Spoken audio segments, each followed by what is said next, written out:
Welcome to the Matrix Green Pill podcast, where we bring you stories of extraordinary people doing extraordinary things.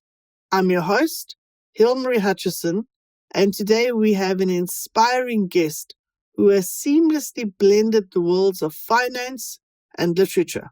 Asma Jan Muhammad is a distinguished chartered accountant, a best-selling author, and an award-winning speaker who has been recognized as one of the UAE's top 10 women CFOs. Her books and leadership journey have inspired countless individuals to balance ambition with integrity and overcome challenges with resilience. Asma, welcome to the show. Thank you, Hilmarie. Pleasure to be here. So to start off with, can you tell our audience a little bit about yourself, talk about your background, and how you ended up here in the UAE? So I hail from a city of Pakistan called Karachi, born and brought up there. From the very beginning, I was a very ambitious person. I am still a very ambitious person and try to achieve a lot in whatever I do. I plan to become an architect, but somehow couldn't join that field. And then I decided to become a chartered accountant. It was a long journey. It took me 6 years to complete my studies and the leading audit firm in the world, PwC. I started my work there, joined industry. So when you came to the UAE in 2007, was that a permanent move or was that sort of a temporary move at the time? So at that time, we were not of the idea that we will be living here for so long. It was just an opportunity-driven, move. Since then, living in a country like UAE, which is so inclusive, which is full of opportunities, we both decided to continue our career journey here. And after having a short break, I also rejoined my profession as a full-time finance person. It was difficult to ignore all the efforts that I made in completing my studies, in convincing my family to opt for a career which no one has ever opted in my family before. UAE is a very good place, full of opportunities. It's very inclusive, diverse. We get the opportunity to work with so many different nationalities and cultures, and it's an ideal blend, I would say. Since 2007, I'm based here and I've spent more than 15 years working with different corporates in progressive positions. I have operated with large teams and it has been a fantastic and enjoyable journey. You had children, right? Did you take a break from work at the time? It was a short break. It was around 1.5 years. I was expecting my first child. I actually got an opportunity at that time to join Pepsi as a senior accountant. But then I decided to have my first child. And after a while, I was back in the market. It was difficult, honestly, to think about discontinuing the profession. It took me a while to convince my husband. It's not an easy model, basically, to opt for a full-time job. Yeah, because so many people, once they have the children, then they stay at home, then it's hard to get back into a professional career. Or, as you say, for your husband to say, yes, go ahead and be back in the marketplace. So you had a challenge that you had to overcome with that. Exactly. It was basically the second challenge. It was a very expensive ask from my family that I want to pursue professional education, and then eventually I want to continue as a full-time employee in some organization. My father, he died back in 1996. I was the only daughter left at home unmarried, so it was honestly a challenge to convince my mother as well. When I got married, I faced this challenge again. So yes, I have been facing challenges just to convince the people around that no, I would like to opt for a different model while continuing with other responsibilities and raising a family as well. So you've got your studying and your education in accounting. As you said in the beginning, you're a very ambitious person. Then how did you get into storytelling and writing books? It is very connected, Hilmarie. I must tell you that even I have discovered it quite late in my life. Writing has been my passion from the beginning, and I had been into writing short stories, poems, but I never opted for a structured formal writing out of my career. So finance is one career that in which basically what we are doing is translating the data into a story to tell where the business stands, what it has gone through in the past, what it is going through now, and where it could be landing in the future if it continues in that direction. Data actually tells a lot about the position of the company and where exactly the strategy should be directed and what the company wants to achieve in the future. These two fields are deeply connected. As a financial planning analyst, I have been writing stories which the numbers are telling. Similarly, when I decided to opt for a structured writing and publish books, it was basically about touching the human side of how we come into dealings with each other in the corporate organization and elsewhere outside the organization. For me, it's been very relatable. It's deeply connected. It actually gives an opportunity to plan, to review, to strategize. And when we go in a structured way, it actually builds trust as well. Truly fascinating. So, whereas from the outside, somebody would say, wow, finance and storytelling, they are so different. They come from different worlds, really. They seem worlds apart. And yet you say the connection between the two is that you use storytelling to turn data into decision making. So you use that skill of yours to take the data and make it something that's easy to understand on the finance side. I absolutely love that. That's incredible. Let's talk about your books then.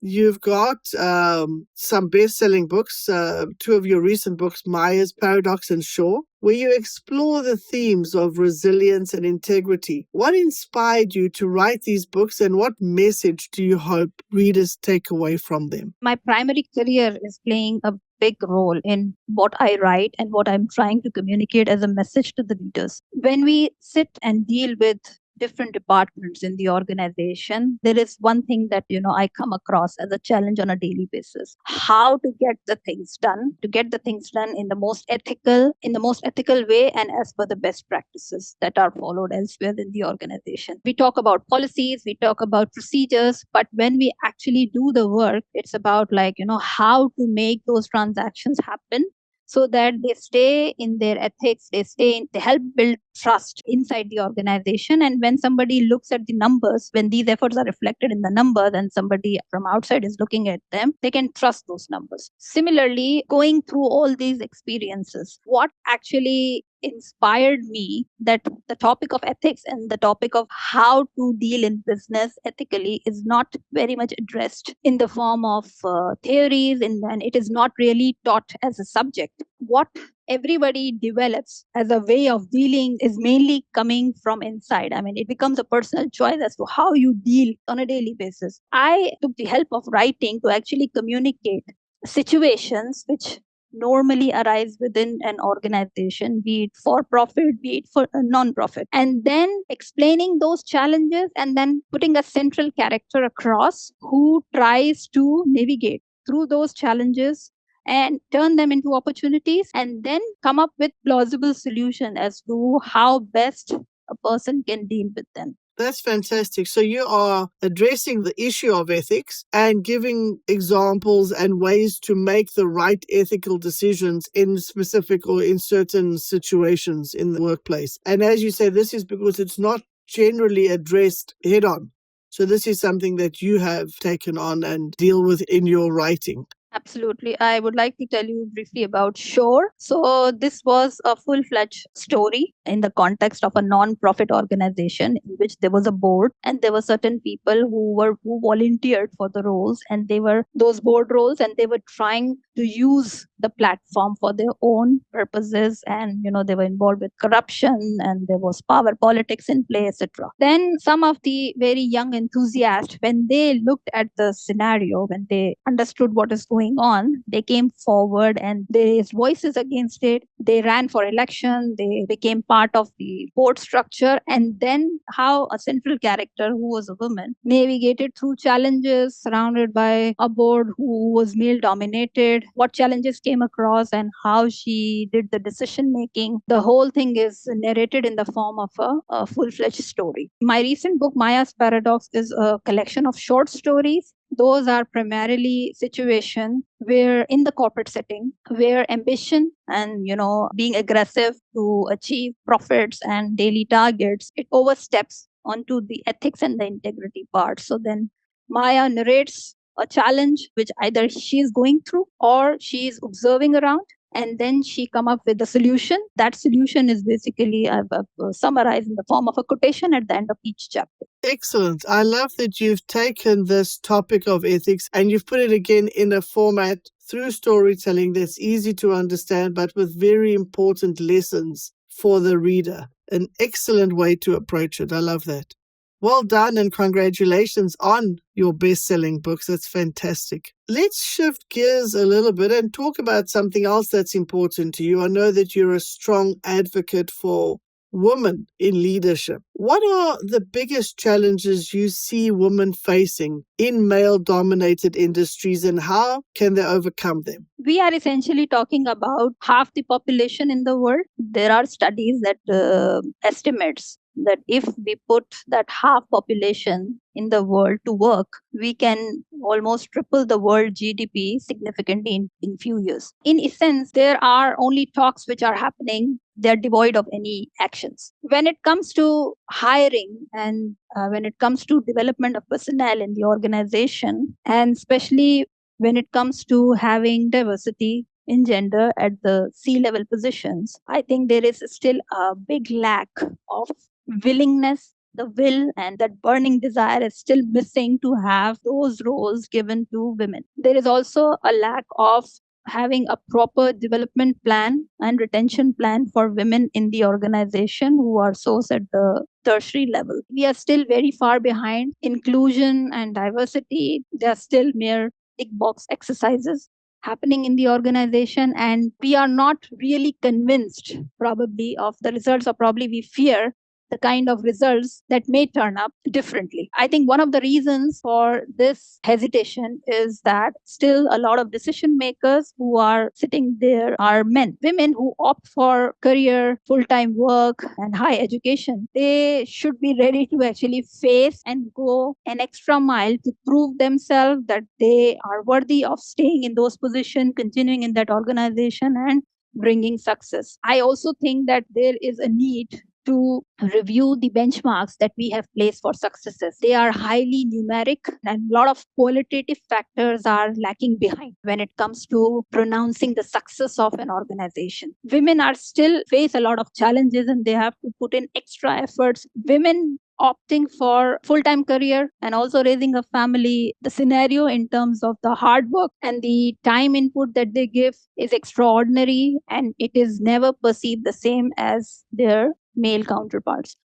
So true. The thing is also, women who want to have a career still have the bulk of the responsibility when it comes to the household, to child raising. So they go to work, they have the same responsibilities as men, and then they come home and then they are expected to handle the bulk of the responsibility. So they really have to work double as much and as hard to achieve what they want to achieve in life. Where do we make the change to change the mindset and the thinking about woman's role, both in the home and at work, in the corporate world? I think the start should be from the education side. It should be made part of the education. People at the very young age, they must understand the importance of having a female member around and not expecting something different from them. How about if we started it at home? That we don't treat boys and girls differently at home, that boys also get chores in the house as girls do.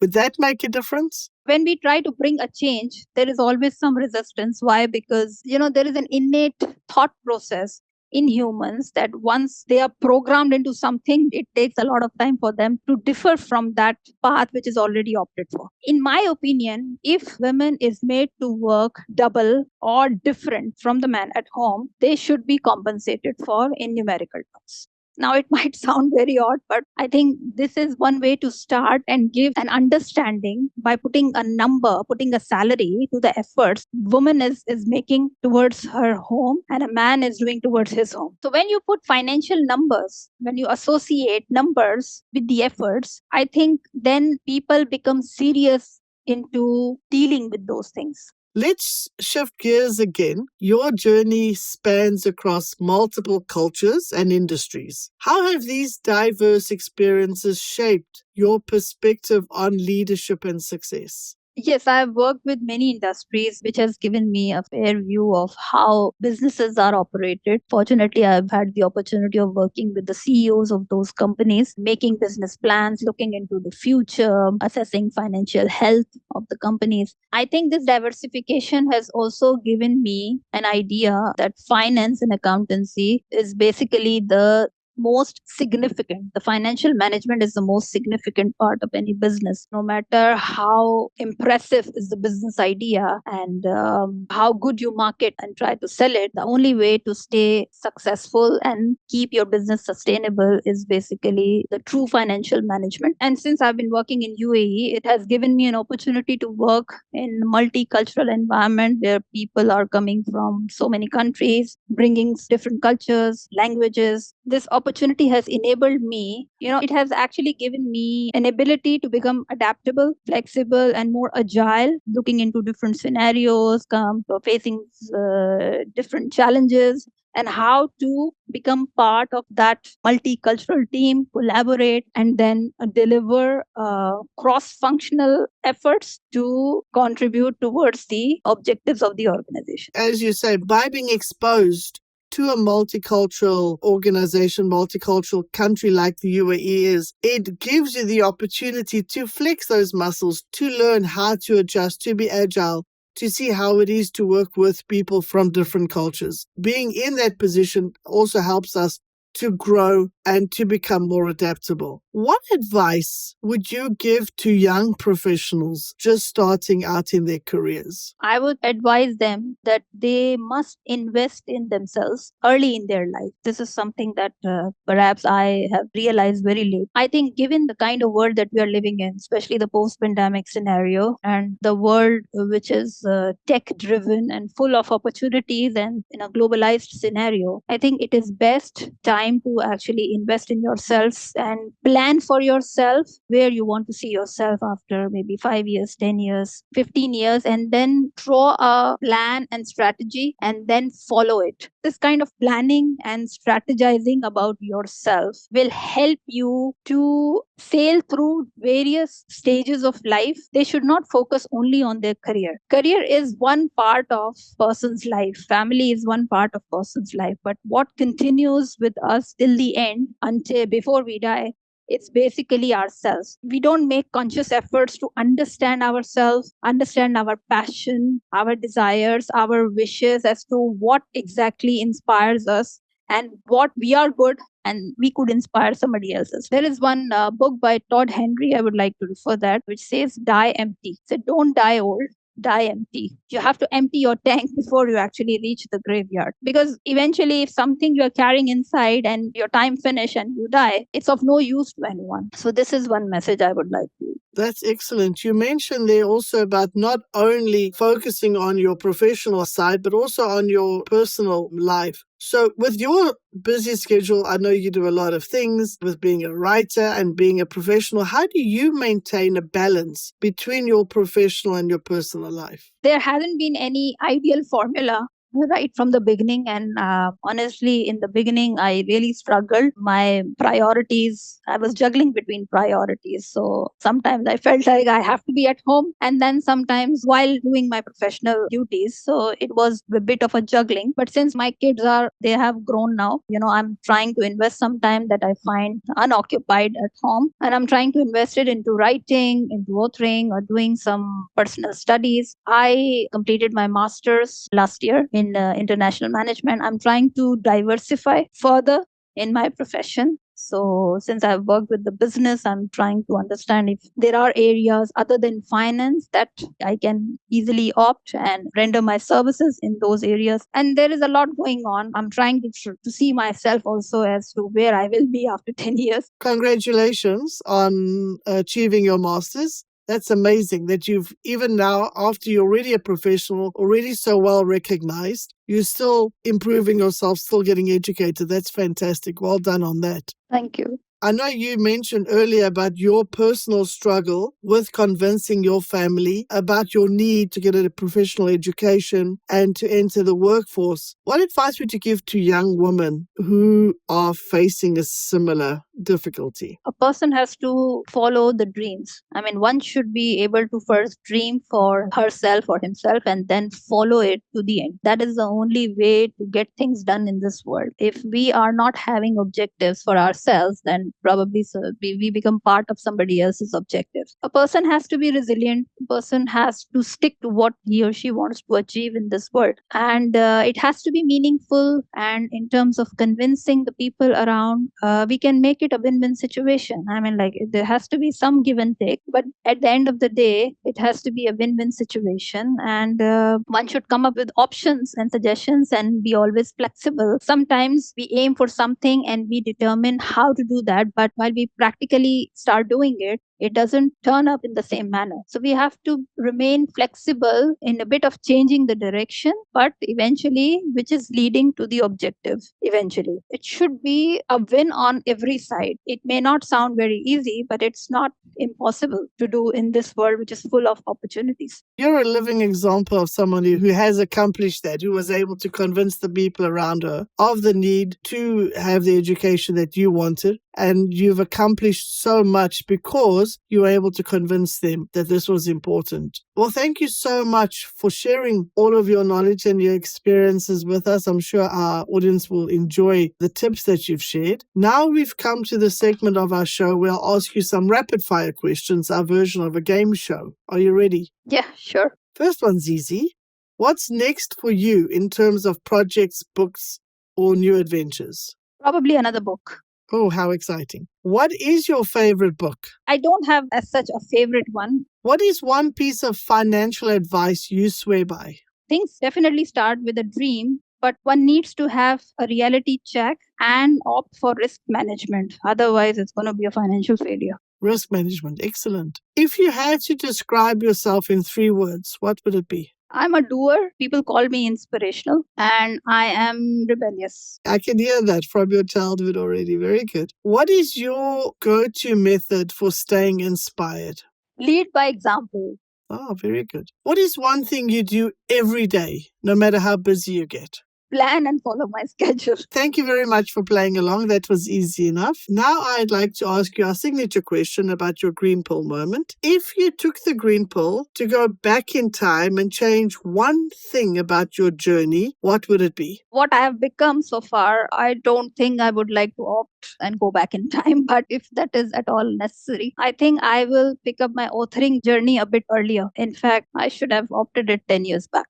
Amazing. So the lesson for our listeners are, if you've got a passion about something, don't wait. Start early. Even if you're not perfect at something, just get started. Don't wait on something like that. Asma, it's been such a pleasure having you on the show. Your journey is a true testament to resilience, ethical leadership, and the power of storytelling. Before we wrap up, where can our listeners connect with you and learn more about your work? People can reach out to me. I have a website, asmajanmuhammad.com. I am regularly writing about finance and business on my LinkedIn as well. Very good. Thank you very much. And again, thank you so much for sharing your insights with us today. I really enjoyed this conversation. I also enjoyed thoroughly this opportunity. Thank you very much for having me. And to our listeners, thank you for tuning in to another episode of the Matrix Green Pill podcast. Don't forget to subscribe and leave us a 5-star review. Until next time, stay curious and keep exploring new perspectives. If you enjoy our conversations, please like and subscribe. See you next Wednesday.